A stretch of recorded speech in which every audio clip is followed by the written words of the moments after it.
भक्तजनों, माताओं, बहनों, सादर जय श्री कृष्ण। हमारे YouTube चैनल में आप सभी का बहुत बहुत स्वागत है।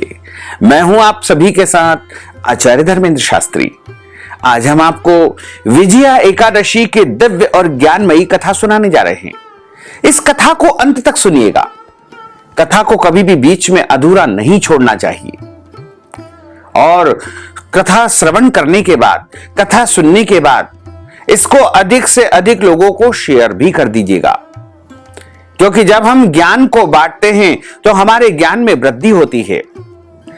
और कोई भी कथा या पुराण की कहानियां हो या महात्मा हो, उन सभी को अधिक से अधिक लोगों को अवश्य भेजना चाहिए, ताकि सभी सनातन धर्म को मानने वाले भक्तजन, माताएं, बहनें इस कथा का श्रवण करके, कथा को सुन करके लाभान्वित हो सके। विजया एकादशी व्रत कथा आरंभ करने के पहले हम आपको बताएंगे कि इस बार विजया एकादशी का व्रत आपको कब करना है, किस विधि से करना है, पारणा कब करना है, संकल्प की विधि क्या रहेगी, ये संपूर्ण जानकारी हम आपको प्रदान करेंगे। उसके बाद हम आपको कथा सुनाएंगे।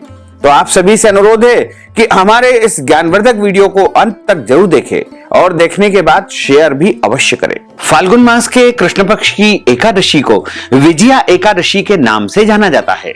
इस बार एकादशी तिथि का प्रारंभ 6 मार्च 2024 बुधवार की सुबह 6:30 से हो जाएगा, जो कि 7 मार्च 2024 गुरुवार की सुबह 4:30 पर एकादशी तिथि समाप्त हो जाएगी। अतः शुद्ध एकादशी, द्वादशी युक्त एकादशी, हरिवासर एकादशी, विजया एकादशी का व्रत 7 मार्च 2024 गुरुवार के दिन ही रहेगा। इसी दिन सभी भक्तजनों एवं माताओं बहनों को एकादशी का व्रत रखना होगा तथा इस एकादशी व्रत का पारणा का अर्थ होता है व्रत खोलना। व्रत खोलने का जो दिन है वो 8 मार्च 2024 शुक्रवार के दिन रहेगा। 8 मार्च को महाशिवरात्रि का व्रत होने से इस व्रत का पारणा यानी एकादशी व्रत का पारणा फल, जल, तुलसी पत्र या फलाहारी वस्तु से आपको करना चाहिए। विष्णु एकादशी गीता तुलसी विप्रोधे नवः असारे दुर्ग संसारे षटपदी मुक्तिदायिनी। अर्थात भगवान श्री हरि विष्णु जी का पूजन करना, एकादशी का व्रत रखना, गीता जी का पाठ करना, तुलसी जी का पूजन एवं दर्शन करना, ब्राह्मण देवताओं की सेवा करना, उनको दान करना, उनको भोजन करवाना, गौ माता की रक्षा एवं सेवा करना, ये 6 कार्य इस कठिन संसार सागर को पार करने हेतु मुक्तिदायक बताए गए हैं। पूरे वर्ष में 24 एकादशी आती है, लेकिन जिस साल अधिक मास या पुरुषोत्तम मास आता है, जिसे मल मास भी कहते हैं, उस वर्ष 2 अधिक एकादशी आती है। उस साल 24 की अपेक्षा 26 एकादशी होती है। प्रत्येक महीने में 2 बार एकादशी आती है, एक कृष्ण पक्ष में, दूसरी शुक्ल पक्ष में। दोनों ही एकादशियों का भिन्न भिन्न महत्व हमारे धर्म ग्रंथों तथा पुराणों में बताया हुआ है। एकादशी का व्रत भगवान श्री हरि लक्ष्मी नारायण जी का परम प्रिय व्रत है। एकादशी का व्रत करने से मनुष्यों के कई जन्मों के पाप जड़ से नष्ट हो जाते हैं तथा उनके पुण्यों का उदय होता है। जब मनुष्य के जन्म जन्मांतर के पाप नष्ट हो जाते हैं, तभी उन्हें सांसारिक एवं भौतिक सुखों की प्राप्ति होती है। जो भक्तजन एकादशी का व्रत करते हैं, उनको दशमी तिथि से लेकर के द्वादशी तक कुछ महत्वपूर्ण नियमों का पालन अनिवार्य रूप से करना चाहिए। दशमी के दिन एक समय शुद्ध एवं सात्विक भोजन करें तथा इस दिन चावल, शहद, लहसुन, प्याज, मांस, मदिरा, मसूर की दाल, कटहल की सब्जी का उपयोग भोजन के रूप में बिल्कुल नहीं करना चाहिए। दशमी तिथि के दिन पराये अन्न अर्थात दूसरे के घर का भोजन बिल्कुल नहीं करना चाहिए। हालांकि जो माताएं बहनें होती है वो अपने मायके का भोजन कर सकती है। मायके के भोजन करने में किसी प्रकार का दोष नहीं लगता है, लेकिन अन्य किसी व्यक्ति के घर यदि आप भोजन करेंगे तो एकादशी का पुण्य उनको चला जाएगा। यदि किसी कारणवश आपको दूसरे के घर का भोजन करना पड़े तो प्रायश्चित्त के निमित्त आप कुछ न कुछ दान पुण्य अवश्य कर देना। ब्रह्मचर्य व्रत का पालन दशमी तिथि को करना चाहिए और दशमी तिथि को पूर्ण रूप से पवित्र होकर के एकादशी का व्रत अगले दिन सुबह रखना चाहिए। एकादशी के दिन सुबह जल्दी उठ करके स्नान करके पूजा अर्चना करके एकादशी व्रत का संकल्प आपको धारण करना चाहिए। पद्म पुराण के उत्तरखंड के अध्याय 64 में श्लोक नंबर 64 में लिखा हुआ है। पद्म पुराण के उत्तरखंड के अध्याय 64 में श्लोक नंबर 34 में लिखा हुआ है, एकादश्याम निराहार स्थित्वाहम परेहनि भोक्ष्यामि पुंडरीकाक्ष शरणम में भवाच्युत। हे कमल नयन, हे वासुदेव, हे अच्युत, हे जनार्दन, मैं एकादशी के दिन निराहार रह करके दूसरे दिन ही भोजन करूंगा। एकादशी का जब हम व्रत करते हैं तो उसमें संकल्प अवश्य करना चाहिए। यदि आप निष्काम भाव से व्रत करते हैं, निष्काम भाव का अर्थ होता है बिना किसी कामना के किए जाने वाले व्रत को निष्काम व्रत कहा जाता है। और यदि आप सकाम भाव से व्रत करते हैं, सकाम को जो है बिना किसी कामना के किए जाने वाले व्रत को निष्काम कहा गया है और कामना सहित किए जाने वाले व्रत को सकाम कहा गया है। और दोनों ही विधि से यदि आप व्रत धारण करते हैं तो आपको संकल्प अवश्य धारण करना चाहिए। यदि आप यात्रा में हैं, बाहर है और संकल्प करने की आपके पास व्यवस्था नहीं है तो इस संकल्प को सुनकर भी आप विजया एकादशी व्रत का संकल्प धारण कर सकते हैं। एकादशी व्रत का संकल्प धारण करने के लिए सबसे पहले अपने पूजा घर में, देव स्थान में या फिर किसी भी पवित्र स्थान पर पूर्व या उत्तर दिशा की तरफ मुंह करके एक आसन पर बैठ करके अपने सामने शुद्ध जल रख करके शुद्ध घी का दीपक प्रज्वलित करके एक थाली में तुलसी पत्र, पीले पुष्प, जौ और तिल, कुछ दक्षिणा और सुपारी रख करके आपको संकल्प धारण करना चाहिए। संकल्प धारण करने के लिए हाथ की मुद्रा को इस प्रकार करना है और हाथ के मध्य भाग में जल रखे, सुपारी रखे, कुछ पैसे रखे, तुलसी जी का पत्ता रखे, पीले पुष्प रखे और अक्षत के स्थान पर यानी चावल के स्थान पर जौ या तिल आपको रख लेना चाहिए। संकल्प प्रारंभ करने के पहले भगवान श्री हरि विष्णु जी का 3 बार नाम आपको उच्चारण करना है। ओम विष्णवे नमः, ओम विष्णवे नमः, ओम विष्णवे नमः। ओम तिथिर्विष्णु श्रावारो नक्षत्रम विष्णुरेव च योगश्च करणम विष्णु सर्वं विष्णुमयं जगत। ओम विष्णुर्विष्णुर्विष्णु श्रीमद्भगवतो महापुरुषस्य विष्णोराज्ञया प्रवर्तमानस्य अद्य श्री ब्रह्मणोन्हि द्वितीय परार्धे श्री श्वेतवारः कल्पे वैवस्वत मन्वंतरे अष्टाविंशतितमे कलियुगे कली प्रथम चरणे भूर्लोके भारतवर्षे भरतखंडे जम्बूद्वीपे आर्यावर्तांतर्गत ब्रह्मवर्तेक देशे अवंतिकायाम विशाला क्षेत्रे। आप जिस प्रदेश में, जिस राज्य में, जिस देश में, जिस नगर में, जिस गांव में निवास करते हैं वहां का नाम आपको उच्चारित करना चाहिए। मध्य प्रदेशे भोपाल नगरे भोपाल मंडलांतर्गते ही संवत् 2080 मासानां मासे पुण्य पवित्र मासैहि फाल्गुन मासैहि शुभैहि कृष्ण पक्षैहि अद्यायः एकादश्यायां पुण्यतिथ्योः बृहस्पति वासरान्वितायां मा उत्तराषाढ़ा दिवस नक्षत्रैहि मकर राशिस्ते श्री चंद्रैहि कुंभ राशिस्ते श्री देवराज गुरोः कुंभ राशिस्ते श्री सूर्यैहि मेष राशिस्ते श्री देवराज गुरु शेषेषु ग्रहेषु यथा यथम राशि स्थान स्थितसु एवं ग्रह गुण गण विशेषण विशिष्टायाम शुभ पुण्य तिथौ। आप सभी बोलिएगा मम आत्मनः। अपने नाम और गोत्र का आप उच्चारण कर लीजिएगा। यदि आपको गोत्र याद नहीं है तो ब्रह्म गोत्र या कश्यप गोत्र भी आप उच्चारित कर सकते हैं। जिन माताओं बहनों का विवाह संपन्न हो चुका है उनको अपने ससुराल का गोत्र यहां पर बोलना चाहिए। मम सपरिवारस्य सकुटुम्बस्य जनानाम् आयुः आरोग्य ऐश्वर्या अभिवृद्ध्यर्थम आदिदैविक आदिभौतिक आध्यात्मिक त्रिविध तापोपशमनार्थम वात पित्त कफ जन दोष परिहारार्थम आदित्याद्यावाहित नवग्रह देवताः प्रसन्नार्थम सर्व देवताः प्रसन्नार्थम कुल देवताः प्रसन्नार्थम अप्राप्त लक्ष्मी प्राप्त्यर्थम प्राप्त लक्ष्म्यौश्चिरकाल संरक्षणार्थम सकल मनच्चित कामना संसिद्ध्यर्थम 10 विधि लक्ष्मी प्राप्त्यर्थम बहुविध लक्ष्मी प्राप्त्यर्थम अखंड लक्ष्मी प्राप्त्यर्थम मम ये जन्मनि जन्मांतरे वा सकल दुरितोपशमनार्थम आदिदेविक आदिभौतिक आध्यात्मिक त्रिविध तापोपशमनार्थम वात पित्त कफ जन दोष परिहारार्थम आदित्याद्यावाहित नवग्रह देवताः प्रसन्नार्थम भगवते श्री लक्ष्मी नारायण देवता प्रीत्यर्थंच अद्य दिवसे फाल्गुन मासे कृष्ण पक्षे विजया एकादश्यायाम व्रत कर्माहम करिष्ये। इस प्रकार आपको संकल्प प्रभु को समर्पित करने देना चाहिए। संकल्प करने के बाद हाथ जोड़ करके भगवान से निवेदन करें, प्रभु से प्रार्थना करें, हे प्रभु, हे दीनानाथ, हे दीनबंधु, हे करुणा निधान, आज हम पूरे विधि विधान से सभी नियमों का पालन करते हुए विजया एकादशी का व्रत धारण करने जा रहे हैं। यदि हमारे द्वारा कोई भी त्रुटि हो जाए, गलती हो जाए, तो अबोध बालक जान करके हमें क्षमा अवश्य प्रदान कर देना, क्योंकि भगवान तो करुणा निधान है, कृपा निधान है, दयालु है। आपके द्वारा यदि कोई गलती हो जाती है तो वो आपको क्षमा अवश्य ही प्रदान कर देंगे।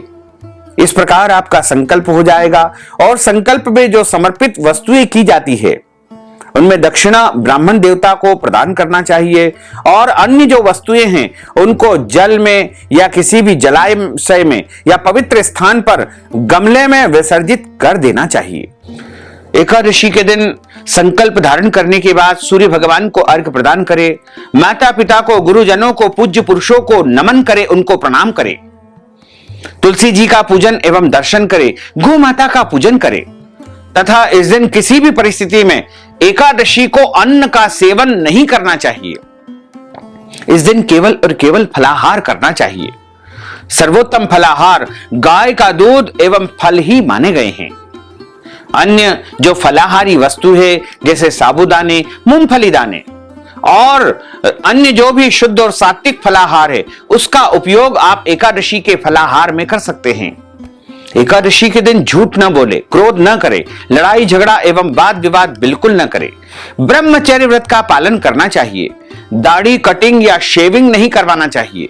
किसी का भी अपमान या अनादर न करे। दिन में सोना नहीं चाहिए, रात्रि में जागरण करना चाहिए। यदि किसी कारणवश दिन में आप सो जाते हैं तो स्नान करने के बाद ही आपको शाम का पूजन अर्चन करना चाहिए और एकादशी का पूजन अर्चन विधि विधान से करके आपके यहां यदि ठाकुर जी का नित्य पूजन अर्चन होता हो, सेवा होती हो, तो उस क्रम से आपको पूजा और सेवा करनी चाहिए। लेकिन आप एकादशी के दिन विशेष रूप से पूजन अर्चन करना चाहते हैं तो पूर्व दिशा में एक चौकी की स्थापना करें, उसके ऊपर पीला अथवा लाल कपड़ा स्थापित करें। मध्य भाग में भगवान राधा कृष्ण, बाल गोपाल जी, शालिग्राम जी या लक्ष्मी नारायण जी की स्थापना करें। उनके सीधे हाथ की तरफ गेहूं की ढेरी रख करके तांबे, मिट्टी या अन्य धातु का कलश स्थापित करके उसमें जल भरे। आम के पत्ते रख करके, नारियल रख करके, कलावा बांध करके कलश की स्थापना करें। सर्वप्रथम गौरी गणेश का पूजन करें, फिर कलश का पूजन करें, फिर भगवान नारायण के स्वरूप का, उनके विग्रह का पूजन अर्चन करें। और पूजा अर्चना करने के बाद ब्राह्मण देवता के मुख से ही एकादशी व्रत कथा सुनना चाहिए, क्योंकि ब्रह्म वाक्य जनार्दन, जब आप ब्राह्मण के मुख से कथा का श्रवण करते हैं तब आपको जनार्दन भगवान वासुदेव के श्री मुखारविंद से कथा सुनने का पुण्य फल प्राप्त होगा। और कथा सुनने के बाद ब्राह्मण देवता को यथाशक्ति दान दक्षिणा अवश्य प्रदान करना चाहिए, क्योंकि बिना दक्षिणा के कोई भी कथा का पुण्य प्राप्त नहीं हो पाता है। और अगले दिन ब्राह्मण देवता को व्रत का जब पारणा करते हैं उस समय भोजन करवाने का भी विधान है। व्रत का पारणा अगले दिन ही करना चाहिए। सनातन हिंदू धर्म में मोक्ष को मनुष्य जीवन का लक्ष्य माना जाता है। आत्मा कर्म के अनुसार मनुष्य का जीवन प्राप्त करती है। 84 लाख योनियों में भटकते भटकते कहीं मनुष्य का जन्म प्राप्त होता है, और इस जन्म में जिसने सत्कर्म कर लिए, व्रत कर लिए, जप कर लिया, तप कर लिया, तो उसका उद्धार हो जाता है। मनुष्य जीवन का मुख्य उद्देश्य है सत्कर्म करके मोक्ष को प्राप्त करना। हालांकि धर्म, अर्थ, काम, मोक्ष चारों सोपानों को प्राप्त करके अंतिम समय में मोक्ष पद को प्राप्त करना चाहिए। इसलिए मानव जीवन को अन्य योनियों में सबसे अधिक पवित्र और महत्वपूर्ण माना गया है। मोक्ष प्राप्त किए बिना मनुष्य को बार बार इस संसार सागर में आना पड़ता है। पद्म पुराण में मोक्ष की चाह रखने वाले प्राणियों के लिए विजया एकादशी का व्रत रखने का विधान बताया गया है। इस व्रत का मुख्य उद्देश्य पितरों को मुक्ति दिलाना भी है तथा विजय प्राप्ति भी है। यदि आपको किसी कार्य में सफलता नहीं मिल पा रही है, विजय नहीं मिल पा रही है, तो आपको विजया एकादशी का व्रत अवश्य करना चाहिए, क्योंकि प्रभु श्री राम ने विजया एकादशी का व्रत करके ही लंका पर चढ़ाई की थी और रावण का उन्होंने विनाश किया था। विजया एकादशी का व्रत करने से समस्त कार्यों में सफलता एवं विजय की प्राप्ति होती है तथा जीवन में सभी बंधनों से मुक्ति प्राप्त हो जाती है। श्री हरि विष्णु के प्रताप से मनुष्य के पापों का नाश हो जाता है और मनुष्य के जो भी ज्ञात अज्ञात गलत काम होते हैं, पाप कर्म होते हैं, वो नष्ट हो जाते हैं। इसलिए यदि आप एकादशी का व्रत करते हैं तो बहुत अच्छी बात है, और नहीं करते हैं तो भी आपको इस एकादशी का व्रत अवश्य करना चाहिए। विजया एकादशी के दिन अन्य एकादशियों की तरह ही व्रत करने का विधान है। विजया एकादशी से एक दिन पहले यानी दशमी के दिन शुद्ध पवित्र भोजन करें। इस बार दशमी तिथि के सभी नियमों का पालन 6 मार्च को करना है तथा 7 मार्च को एकादशी का व्रत रखना है और 8 मार्च को एकादशी व्रत का पारणा करना है। इस बार एकादशी तिथि को लेकर के कई पंचांगों में मतांतर है, मतभेद है। कुछ पंचांगों में 6 मार्च को एकादशी बताई है, वहीं कई पंचांगों में 7 मार्च को एकादशी बताई गई है। तो हम आपको बता दें कि एकादशी व्रत के विषय में कुछ महत्वपूर्ण निर्णय शास्त्रों में बताए गए हैं। उसमें विष्णु पंचक के नियम के अंतर्गत जो नियम बताए गए हैं उसका पालन सभी को करना चाहिए। एकादशी 2 प्रकार की होती है। पहला प्रकार होता है संपूर्णा, दूसरा प्रकार होता है विद्या। संपूर्णा का अर्थ होता है जिस तिथि में केवल एकादशी ही होती है, अन्य किसी तिथि का उसमें समावेश नहीं होता है या मिश्रण नहीं होता है, उसे संपूर्णा एकादशी कहते हैं। और दूसरा होता है विद्या एकादशी। विद्या एकादशी पुनः 2 प्रकार की होती है। एक होती है पूर्व विद्या, दूसरी होती है पराविद्या। पूर्व विद्या का अर्थ होता है दशमी मिश्रित एकादशी को पूर्व विद्या एकादशी कहते हैं। यानी एकादशी के दिन अरुणोदय काल में सूर्योदय से 1 घंटा 36 मिनट के समय में यदि दशमी का नाम मात्र अंश मात्र भी रह गया है तो ऐसी एकादशी पूर्व विद्या दोष से दोष युक्त होने के कारण वर्जित मानी गई है। यह एकादशी दैत्यों का बल बढ़ाने वाली है और पुण्यों का नाश करने वाली एकादशी है।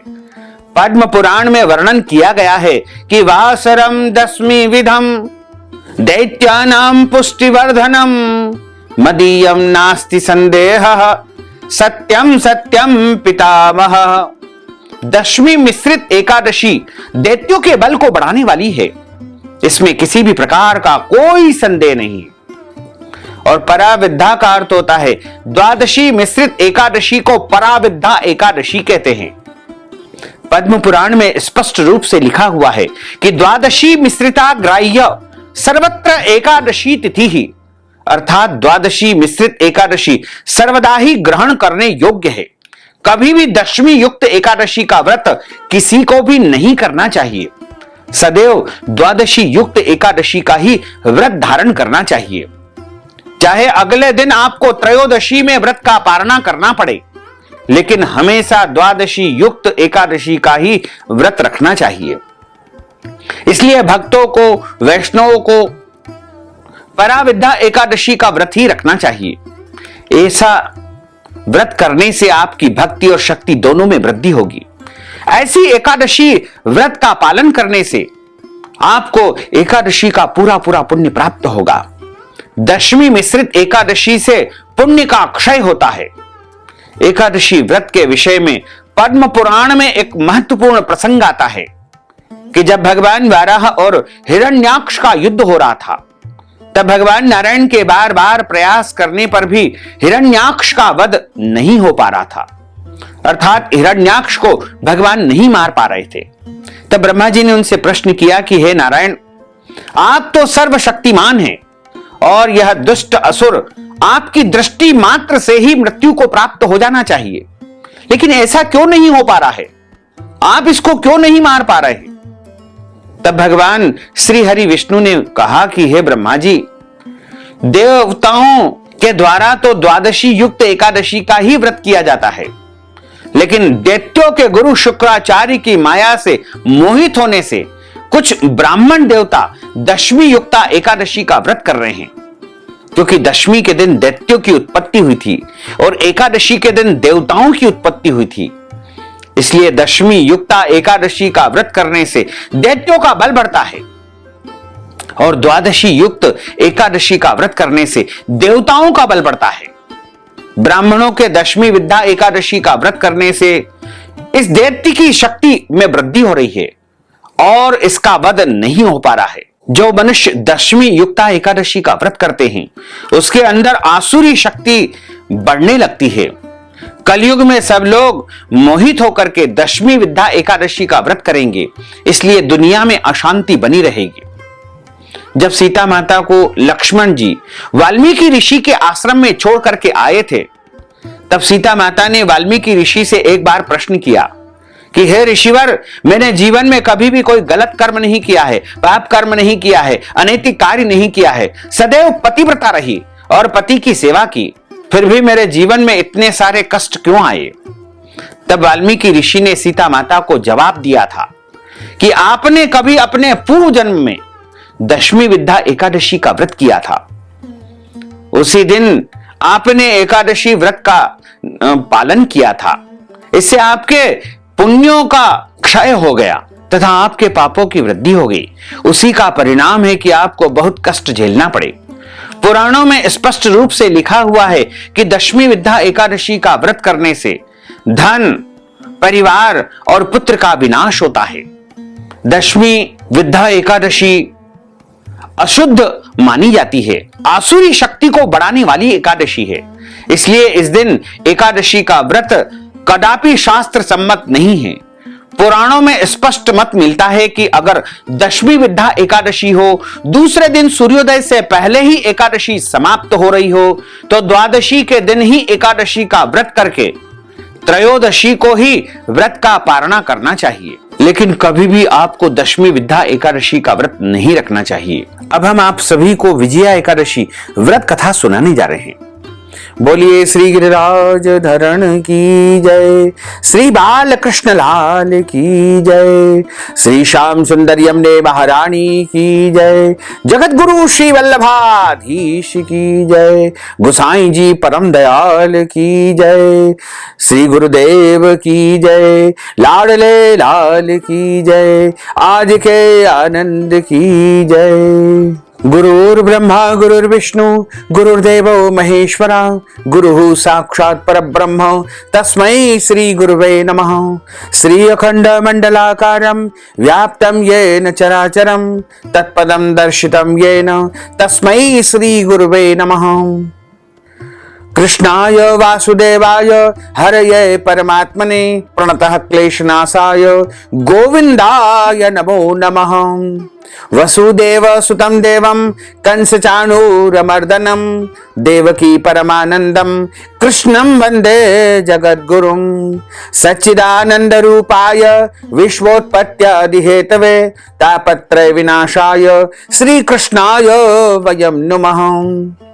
बर्ह पीडम नटवर वपुः कर्णयोः कर्णिकारं बिभ्रद्वास कनक कपीशं वैजयन्तीं च मालां रन्ध्रान् वेणोर्धर सुधया पूरयन् गोपवृन्दैः वृंदारण्यं स्वपदरमणं प्राविशत गीत कीर्तिः प्राविशत गीत कीर्तिः करारविन्देन पदारविन्दं मुखारविन्देन विनिवेशयन्तीं वटस्य पत्रस्य पुटेशयानं बालं मुकुन्दं मनसा स्मरामि सच्चिदानंद रूपाय विश्वोत्पत्त्यादिहेतवे तापत्रय विनाशाय श्री कृष्णाय वयं नुमः। कस्तूरी तिलकं ललाट पटले वक्षस्थले कौस्तुभं नासाग्रे वरमौक्तिकङ्करतले वेणुः करे कङ्कणं सर्वाङ्गे हरिचन्दनं सुललितं कंठे च मुक्तावलिं गोपस्त्री परिवेष्टितो विजयते गोपालचूडामणिं फूलेन्दीवरकान्तिमिन्दुवदनं बर्हावतं सप्रियं श्रीवत्साङ्कमुदारकौस्तुभधरं पीताम्बरं सुन्दरं गोपीनां नयनोत्पलार्चिततनुं गोगोपसंघावृतं गोविन्दं कलवेणुवादनपरं दिव्यांगभूषणं भजे दिव्यांगभूषणं भजे सच्चिदानंद रूपाय विश्वोत्पत्त्यादिहेतवे तापत्रय विनाशाय श्री कृष्णाय वयं नुमः। यं प्रव्रजन्तमनुपेतमपेतु कृत्यं द्वैपायनो विरह कातर आजुहाव पुत्रेति तन्मयतयातर्वोभिनय दुस्तं सर्वभूतहृदयं मुनिमानतोऽस्मि नेमिषे सूतमासीनमभिवाद्य वहामतिं कथामृत रसास्वाद कुशलः शोनको ब्रवीत्। जय जय श्री राधा रमण जय जय नवल किशोर जय गोपी चित चोर प्रभु जय जय माखन चोर। मात मेरी श्री राधिका पिता मेरे घनश्याम इन दोनों के चरणन में मेरा बारंबार प्रणाम मेरा बारंबार प्रणाम मेरा बारंबार प्रणाम। मोहिनी मूरत श्याम की वो मन रही समाय जो मेहंदी के पात में लाली रही समाय। धन यौवन एक दिन उड़ जाएंगे जैसे उड़े कपूर मनबू रख तू राम भज क्यों चाटे जगधूर। राम कृष्ण दो एक है अंतर नहीं निमेष इनके नयन गभीर है उनके चपल विशेष। राधे तू बड़ भागिनी कौन तपस्या कीन तीन लोक तारण प्रभु सो तेरे अधीन। तन पवित्र सेवा किए धन पवित्र कर दान मन पवित्र हरि भजन सो होत त्रिविध कल्याण। बोलिए श्री लक्ष्मी नारायण भगवान की जय श्री वृंदावन बिहारी लाल की जय श्री द्वारकाधीश भगवान की जय। धर्मराज युधिष्ठिर बोले कि हे जनार्दन हे वासुदेव फाल्गुन मास के कृष्ण पक्ष की एकादशी का क्या नाम है तथा उसकी विधि क्या है कृपा करके आप मुझे सुनाइए। श्री भगवान बोले कि हे राजन फाल्गुन मास के कृष्ण पक्ष की एकादशी का नाम विजया एकादशी है। इस व्रत के प्रभाव से मनुष्य को प्रत्येक कार्य में प्रत्येक क्षेत्र में जीवन के हर एक रास्ते पर सफलता सफलता विजय विजय ही प्राप्त होती है। यह व्रत सभी व्रतों में उत्तम है। इस विजया एकादशी के महात्म के या कथा के श्रवण करने से या पढ़ने से समस्त पाप मनुष्य के नष्ट हो जाते हैं। एक समय की बात है, देवर्षि नारद जी ने जगत पिता ब्रह्मा जी से पूछा, महाराज आप कृपा करके मुझे फाल्गुन मास के कृष्ण पक्ष की एकादशी की व्रत कथा सुनाइए। ब्रह्मा जी कहने लगे कि हे नारद जी, विजया एकादशी का व्रत पुराने तथा नए सभी पापों को जड़ से नष्ट करने वाला व्रत है। इस विजया एकादशी की विधि मैंने आज तक किसी के सामने नहीं कही है। यह व्रत समस्त मनुष्यों को विजय प्रदान करता है। त्रेता युग में प्रभु श्री राम को जब 14 वर्ष का वनवास हो गया, तब वे श्री लक्ष्मण जी श्री सीता माता सहित पंचवटी में निवास करने लगे। वहां पर दुष्ट रावण ने जब माता सीता जी का हरण कर लिया, इस समाचार से प्रभु श्री रामचंद्र जी तथा श्री लक्ष्मण जी अत्यंत व्याकुल हुए और माता सीता जी की खोज में चल दिए। घूमते घूमते जब वे मरणासन्न जटायु के पास पहुंचे तो जटायु ने उन्हें सीता जी का वृत्तांत सुना करके स्वर्ग लोक को चला गया। कुछ आगे जाकर के उनकी सुग्रीव से मित्रता हुई और वहां पर बाली का वध किया। हनुमान जी ने लंका में जाकर के सीता माता का पता लगाया। प्रभु श्री रामचंद्र जी और सुग्रीव की मित्रता का वर्णन किया। वहां से लौट करके श्री हनुमान जी ने भगवान श्री राम के पास आकर के समस्त समाचार सुनाया। प्रभु श्री रामचंद्र जी ने वानर सेना के सहित सुग्रीव की सारी संपत्ति और शक्ति के साथ लंका की ओर प्रस्थान किया। जब श्री रामचंद्र जी समुद्र के किनारे पहुंचे, तब उन्होंने मगरमच्छ आदि से युक्त उस अगाध समुद्र को, अगाध सागर को देख करके लक्ष्मण जी से कहा कि इस समुद्र को हम किस प्रकार से पार करेंगे। श्री लक्ष्मण जी ने कहा कि हे पुराण पुरुषोत्तम, आप तो आदि पुरुष है, आप सब कुछ जानते हैं। यहां से आधा योजन दूर पर कुमारी द्वीप में वगदाल्भ नाम के ऋषि निवास करते हैं। उन्होंने अनेक ब्रह्मा देखे हैं। आप उनके पास जाकर के इसका उपाय पूछिए। लक्ष्मण जी के इस प्रकार वचन को सुनकर के प्रभु श्री रामचंद्र जी वगदाल्भ ऋषि के पास पहुंच गए और उनको प्रणाम करके उनके सामने बैठ गए। मुनि ने भी उनको मनुष्य रूप धारण किए हुए पुराण पुरुषोत्तम समझ करके उनसे पूछा कि हे राम, आपका यहां पर आना किस प्रकार से हुआ है? आपके आने का कारण मुझे बताइए। प्रभु श्री रामचंद्र जी कहने लगे कि हे ऋषि, मैं अपनी सेना के सहित यहां पर आया हूं और लंका पर चढ़ाई करने के लिए, राक्षसों पर विजय प्राप्त करने के लिए यहां पर आया हूं। आप कृपा करके समुद्र को पार करने का कोई सरल उपाय बताइए और मुझे विजय प्राप्ति का भी कोई उपाय बताइए। वगदाल्भ ऋषि बोले कि हे राम, फाल्गुन मास के कृष्ण पक्ष की एकादशी का उत्तम व्रत करने से निश्चय ही आपकी विजय होगी। साथ ही आप समुद्र को भी अवश्य पार कर लेंगे, इसमें कोई संदेह नहीं है। इस व्रत की विधि यह है कि दशमी के दिन सोना, चांदी, तांबा या मिट्टी का एक घड़ा बनाएं।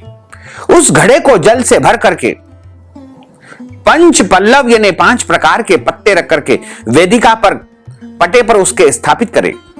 उस घड़े के नीचे 7 प्रकार के अनाज रखे और ऊपर जौ रखे। उस पर श्री लक्ष्मी नारायण भगवान की सोने की मूर्ति स्थापित करें। एकादशी के दिन स्नान आदि से निवृत्त होकर के धूप, दीप, नैवेद्य, नारियल आदि से भगवान श्री हरि नारायण का पूजन अर्चन करें। उसके बाद घड़े के सामने बैठ करके दिन व्यतीत करे और एकादशी व्रत कथा का श्रवण करे और रात्रि को भी इसी प्रकार बैठ करके जागरण करे। द्वादशी या त्रयोदशी के दिन नित्य नियम से निवृत्त होकर के उस घड़े को ब्राह्मण को दान कर देवे। हे राम, यदि आप भी इस व्रत को सेनापतियों के सहित करोगे तो आपकी विजय अवश्य होगी। प्रभु श्री रामचंद्र जी ने ऋषि के कथनानुसार इस व्रत को किया और लंका पर चढ़ाई कर दी। इस व्रत के प्रभाव से, पुण्य प्रताप से दैत्यों पर विजय पाई।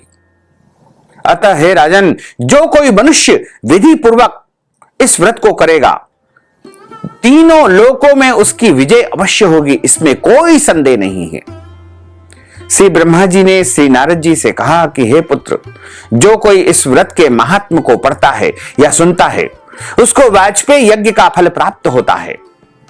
इस प्रकार यहां पर विजया एकादशी कथा का समापन होता है। बोलिए श्री लक्ष्मी नारायण भगवान की जय।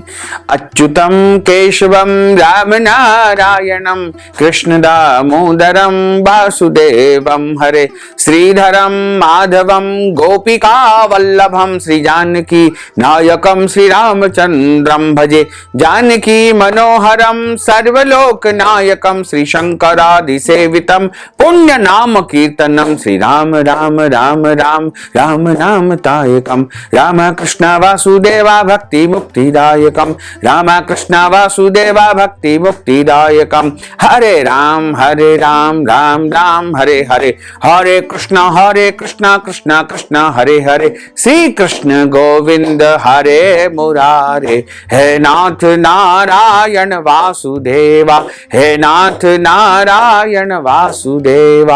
बोलिए श्री लक्ष्मी नारायण भगवान की जय। श्री वृंदावन बिहारी लाल की जय। अब हम सभी मिलकर के प्रभु की आरती का गायन करेंगे। ओम जय जगदीश हरे स्वामी जय जगदीश हरे भक्त जनों के संकट दास जनों के संकट क्षण में दूर करे। ओम जय जगदीश हरे जो ध्यावे फल पावे दुख बिन से मन का स्वामी दुख बिन से मन का सुख संपत्ति घर आवे सुख संपत्ति घर आवे कष्ट मिटे तन का। ओम जय जगदीश हरे मात पिता तुम मेरे शरण गहूं में किसकी स्वामी शरण गहूं में किसकी तुम बिना और न दूजा प्रभु बिना और न दूजा आस करूं मैं किसकी। ओम जय जगदीश हरे तुम पूर्ण परमात्मा तुम अंतरयामी स्वामी तुम अंतरयामी पार ब्रह्म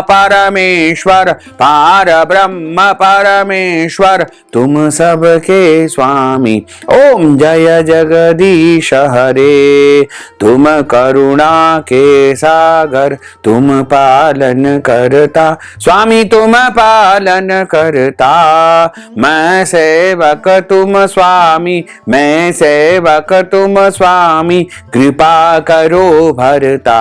ओम जय जगदीश हरे तुम हो एक अगोचर सबके प्राणपति स्वामी सबके प्राणपति किस विध मिलहूं दयामय किस विध मिलहूं दयामय तुमको मैं सुमति। ओम जय जगदीश हरे दीन बंधु दुख हरता तुम ठाकुर मेरे स्वामी तुम रक्षक मेरे अपने हाथ उठाओ अपने हस्त बढ़ाओ द्वार पड़ा तेरे। ओम जय जगदीश हरे विषय विकार मिटाओ पाप हरो देवा स्वामी पाप हरो देवा श्रद्धा भक्ति बढ़ाओ श्रद्धा प्रेम बढ़ाओ संतन की सेवा। ओम जय जगदीश हरे तन मन धन सब कुछ है तेरा स्वामी सब कुछ है तेरा तेरा तुझको अर्पण तेरा तुझको अर्पण क्या लागे मेरा। ओम जय जगदीश हरे पूर्ण ब्रह्म की आरती जो कोई नर गावे स्वामी जो कोई नर गावे कहत शिवानंद स्वामी जपत हरा हर स्वामी मन वांछित फल पावे। ओम जय जगदीश हरे जय जगदीश हरे स्वामी जय जगदीश हरे मोहन जय जगदीश हरे भक्त जनों के संकट दास जनों के संकट बंसी वाला दूर करे। ओम जय जगदीश हरे।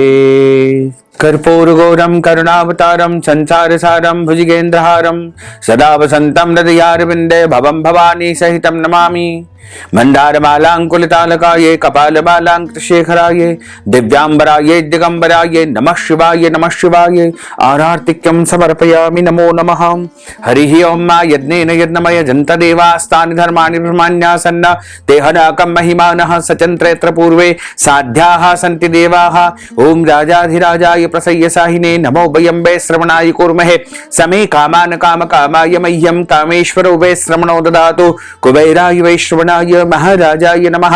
ओम स्वस्ति साम्राज्यं भोज्यं स्वराज्यं वैराज्यं पारमेष्ठ्यं राज्यं महाराजमाधिपत्यमय्यं समन्तपर्यायै स्यात् सार्वभौमः सर्वायुष अन्तार्धा प्रार्धात् पृथिव्ये समुद्रपर्यन्ताय एकराडिति तदप्येष श्लोकोऽभिहितो मरुतः परिवेष्टारो मरुतस्यावसान ग्रहे आविक्षितस्य कामप्रेर्विश्वे देवा सभासदेति। ओम विश्व तच्चक्षुरुत विश्वतो मुखो विश्वतो बाहुरुत विश्वस्पात् संबाहुभ्यां धमति संपतत्रेर्द्या वा भूमिं जनयन् देवैकः। ओम एकदन्ताय विद्महे वक्रतुण्डाय धीमहि तन्नो दन्तिः प्रचोदयात्। औदीशक्ति च विद्महे जगन्माताय धीमहि तन्नो शक्तिः प्रचोदयात्। तत्पुरुषाय विद्महे महादेवाय धीमहि तन्नो रुद्रः प्रचोदयात्। ओम नारायणाय विद्महे वासुदेवाय धीमहि तन्नो विष्णुः प्रचोदयात्। ओम क्लीं कृष्णाय विद्महे दामोदराय धीमहि तन्नो श्रीकृष्णः प्रचोदयात्। ओम सांगाय सपरिवाराय सायुधाय सस्तिकाय सवाहनाय सगणाय भगवते श्री लक्ष्मी नारायण देवताभ्यो नमो नमः। मंत्र पुष्पांजलिं समर्पयामि नमो नमः। नाना सुगंध पुष्पाणि यथा कालोद्भवानि च पुष्पांजलिं मया दत्तं गृहाण परमेश्वर। मंत्र पुष्पांजलिं समर्पयामि नमो नमः। अथ क्षमा प्रार्थना। मंत्रहीनं क्रियाहीनं भक्तिहीनं सुरेश्वर यत्पूजितं मया देव परिपूर्णं तदस्तु मे। आवाहनं न जानामि तवार्चनं पूजाञ्चैव न जानामि क्षम्यतां परमेश्वर क्षम्यतां परमेश्वर क्षम्यतां परमेश्वर। त्वमेव माताश्च पिता त्वमेव बन्धुश्च सखा त्वमेव विद्या द्रविणं त्वमेव सर्वं मम देव त्वमेव सर्वं मम देव। बोलिए श्री लक्ष्मी नारायण भगवान की जय। श्री द्वारकाधीश भगवान की जय। श्री वृंदावन बिहारी लाल की जय। श्री गोवर्धन नाथ भगवान की जय। श्री गिरिराज धरण की जय। श्री मोर मुकुट बंसी वाले की जय। श्री बाल कृष्ण लाल की जय। श्री श्याम सुंदर यमुने महारानी की जय। जगत गुरु श्री वल्लभाधीश की जय। श्री गुसाई जी परम दयाल की जय। श्री गुरुदेव की जय। लाडले लाल की जय। धर्म की जय हो अधर्म का नाश हो प्राणियों में सद्भावना हो विश्व का कल्याण हो सनातन धर्म की जय हो गौ माता की जय हो नगर बस्ती की जय हो आज के आनंद की जय हो कल के आनंद की जय हो परसों के आनंद की जय हो बरसों बरसों के आनंद की जय हो। ओम नमः पार्वती पते हर हर महादेव हर। काल हर कंटक हर दुख हर दारिद्र हर आनंद की लहर कर। जय जय श्री राधे श्याम। भक्तजनों माताओं बहनों यदि आप विजया एकादशी के निमित्त कथा की दक्षिणा प्रदान करना चाहते हैं फलाहार के निमित्त नगद धन राशि प्रदान करना चाहते हैं ब्राह्मणों को फलाहार करवाना चाहते हैं ब्राह्मणों को अन्नदान देना चाहते हैं वस्त्र दान देना चाहते हैं गौदान देना चाहते हैं या फिर कोई भी दान पुण्य यदि आप विजया एकादशी के निमित्त करना चाहते हैं या फिर पारणा के समय ब्राह्मण को भोजन करवाना चाहते हैं वस्त्र दान देना चाहते हैं तो आप हमारे गूगल पे फोन पे पेटीएम नंबर के माध्यम से नगद धन राशि पहुंचा करके विजया एकादशी का संपूर्ण पुण्य लाभ प्राप्त कर सकते हैं। तो भक्तजनों माताओं बहनों आप सभी से अनुरोध है कि हमारे इस ज्ञानवर्धक वीडियो को अधिक से अधिक लोगों को शेयर करिएगा लाइक करिएगा कमेंट करिएगा और यदि अभी तक आपने सब्सक्राइब नहीं किया है तो अभी और इसी समय सब्सक्राइब कर लीजिए ताकि इसी प्रकार की ज्ञानवर्धक वीडियो आपको सबसे पहले प्राप्त हो सके। आपको और आपके पूरे परिवार को सादर जय श्री कृष्ण सादर धन्यवाद।